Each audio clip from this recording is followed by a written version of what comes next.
Welcome to the Hunter सारा। तो आज की जो हमारी ट्रिक है वो है मल्टीप्लिकेशन ऑफ 11।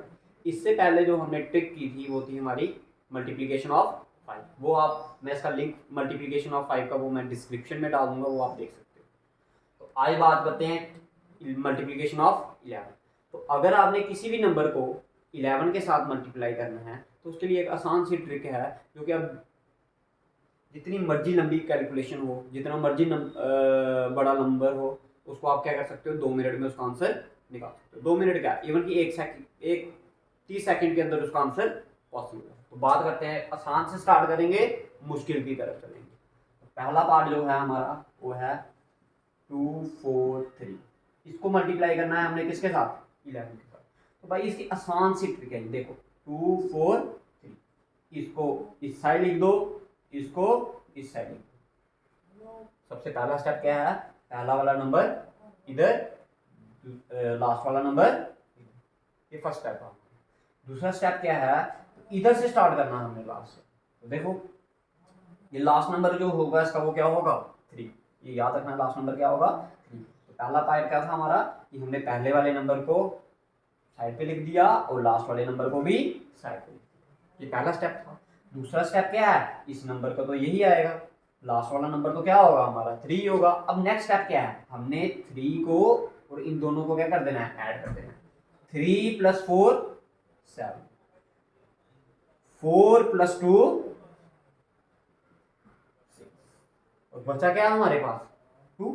इस 2 को आपने कहाँ लिख देना है, multiplication of 243 multiply by 11 is 2 6 7 3। आशा करता हूँ कि आपको समझ आई होगी। नेक्स्ट क्वेश्चन की तरफ चलते हैं, थोड़ा और मुश्किल लेते हैं। 7 4 3 6 7 मल्टीप्लाई बाय 11। इस ट्रिक को अप्लाई करने से पहले मैं आपको ये बोलना चाहता हूं कि आप इस ट्रिक को क्या करें, इस ट्रिक को without the use of this trick आप क्या करें, 11 को इस नंबर के साथ मल्टीप्लाई करें और टाइम नोट करें आपका, और अपना टाइम नोट करें कि आप कितना टाइम इसको लगा रहे हो इस मल्टीप्लाई को करने में। उसके बाद इस ट्रिक को अप्लाई करके चेक करें कि क्या कोई बदलाव आया है आपकी कैलकुलेशन में, क्या कोई बदलाव आया है आपकी कैलकुलेशन में। तो करते हैं, इसको ट्रिक के हेल्प से निकालने की कोशिश करते हैं। तो पहला स्टेप वही है कि लास्ट वाला नंबर इधर छोड़ दिया, ये वाला नंबर पहला वाला इधर छोड़ दिया। नेक्स्ट स्टेप क्या है हमारा, 7 + 6 = 13। 7 और 6 कितने होते हैं, 13। हमेशा याद रखना, जितनी भी कैलकुलेशन या जितनी भी ट्रिक्स बताऊंगा मैं आपको, उसमें आपने सिर्फ 1 डिजिट ही लेना है, 10 वाला डिजिट नहीं लेना। सपोज करो आपका जैसे इधर क्या है, 7 और 3 13 आया, तो आपने हमेशा क्या करना है, ये वाला नंबर लेना है, इसको क्या कर लेना, आपने कैरी के रूप में ले लेना। 7 6 13, 13 का क्या आया, सिर्फ 3 आया, और ये क्या चला गया हमारा, कैरी। उसको याद रखना अभी आपने, इसको मैं साइड में लिख देता। नेक्स्ट स्टेप क्या है, 6 + 3 = 9, और ये कैरी भी था हमारा, तो कितना हो गया 10। 10 का यूनिट डिजिट क्या होगा, 0। फिर से 1 क्या आ गया आपका, कैरी आ गया। इधर तक हो गया। अब आपने क्या करना, नेक्स्ट स्टेप 3 + 4 = 7। 7 और क्या था हमारा, कैरी। 3 और 4 क्या हुए, 7, और एक क्या हो गया, 8। कितना आ गया, क्लियर है इधर तक। अब नेक्स्ट स्टेप क्या है हमारा, 4 + 7 कितना होता है, 11। अब फिर से 2 डिजिट आ रहे हैं, तो आपने एक ही डिजिट लेना, कौन सा, वंस वाला। वंस वाला डिजिट क्या होगा, 1 होगा। अब रह गया हमारा क्या, 1 को आपने क्या ले लेना, कैरी। इसके आगे तो कोई नंबर है नहीं है, बट हाँ हमने एक नंबर स्टार्ट में छोड़ा था, वो क्या था, 7, और एक कैरी आया तो कितना हो गया, 8। आंसर आ गया 81803। समझ आया होगा। एक मैं फिर से समझा देता हूं। आपने क्या किया, इस 7 को कहां छोड़ा, साइड पे छोड़ दिया, और इस वाले आपने क्या करना होता है, एक पहला वाला डिजिट और एक लास्ट वाला डिजिट, दोनों को क्या कर देना है, छोड़ देना है साइड पर। और क्या करना है, फिर स्टार्ट करना आपने कहां से, 1 डिजिट से।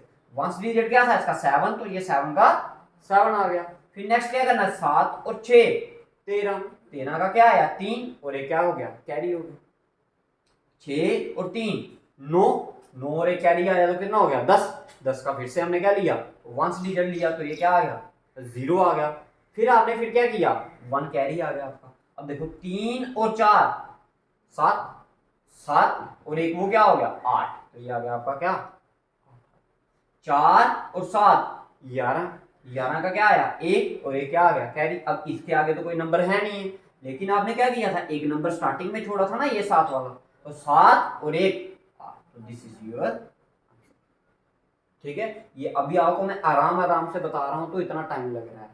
ठीक है, जब आप इसको बार बार प्रैक्टिस करोगे तो ये आपकी कैलकुलेशन और तेज हो जाएगी। तो और कैलकुलेशन करते हैं थोड़ी इसके बेस पे। जैसे हमने ले लिया कोई नंबर और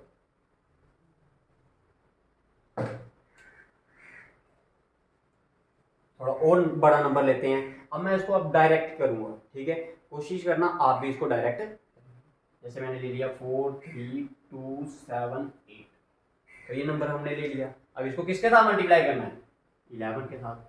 अब आपको पता है कि आपने एक नंबर ये वाला छोड़ना है और एक नंबर ये वाला छोड़ना है। इधर से 8 आ गया नीचे, 8 और 7 15, 15 का क्या आएगा 5 एक कैरी, 7 और 2 9 और एक कैरी 10 0, फिर से एक नंबर आ गया। ठीक है, 2 और 3 5 और एक 6 आ गया, 3 और 4 7 और एक वो नंबर सॉरी 3 2 3 5 हो गया, एक वो 6 आ गया, 3 और 4 7, ये आ गया आपका क्या 7 और एक नंबर आपने क्या किया था इधर छोड़ा था उसका क्या आ गया दिस इज। ठीक है, तो अब मैं आपको कुछ क्वेश्चंस देता हूं इसके बेस पर और आप इसका आंसर मेरे को कमेंट सेक्शन में बताओ। आपका काम क्या है, आपने इसको ट्रिक की हेल्प से भी निकालना है और विदाउट द ट्रिक भी निकालना है। फिर दोनों में टाइम गैप देखना है कि कितना फर्क पड़ रहा है आपको इस ट्रिक से, और आप मेरे को बता सकते हो वो टाइम गैप आपका क्या बढ़ रहा है। तो ये आपका हर एक पेपर में, कॉम्पिटिटिव पेपर हो गया या फिर आप कोई स्कूल में पढ़ रहे हो, जैसे आजकल बोर्ड में कैलकुलेटर्स वगैरह अलाउड नहीं है, तो आप इस ट्रिक्स का इस्तेमाल कर कर क्या कर सकते हो अपनी कैलकुलेशन को और तेज कर सकते हो, जिससे आपका पेपर क्या होगा थोड़ा जल्दी निकलेगा, क्वेश्चन इजीली सॉल्व होगा आपका और टाइम भी क्या होगा कम कंज्यूम होगा। और दूसरों के सामने वो भी सोचेगा कि ये बंदा कर कैसे रहा है। ठीक है, तो जितनी ज़्यादा आप ये ट्रिकों का इस्तेमाल करोगे मैथ्स आपके लिए उतना ही क्या हो जाएगा आसान हो जाएगा। तो कुछ क्वेश्चंस मैं आपको देने जा रहा हूँ। जैसे मैंने लिख दिया 5 4 3 multiply by 11, 6 7 4 multiply by 11, 7 2 4 8 3 2 4 9 multiply by 11। खासकर इस क्वेश्चन में, क्वेश्चन नंबर 6 में आपने अपना टाइम नोट करना है दोनों तरह से कि आपका कितना टाइम बच रहा है और कितना टाइम कंज्यूम हो रहा है। अगर आपको इस ट्रिक में कोई भी आपको कुछ प्रॉब्लम आती है तो आप मेरे को कमेंट सेक्शन में इसका आंसर बोल सकते हो कि भैया ये हमारे यहाँ से प्रॉब्लम आ रही है, मैं आपको प्रॉब्लम सॉल्व करने की कोशिश करूँगा। जय हिंद, थैंक यू।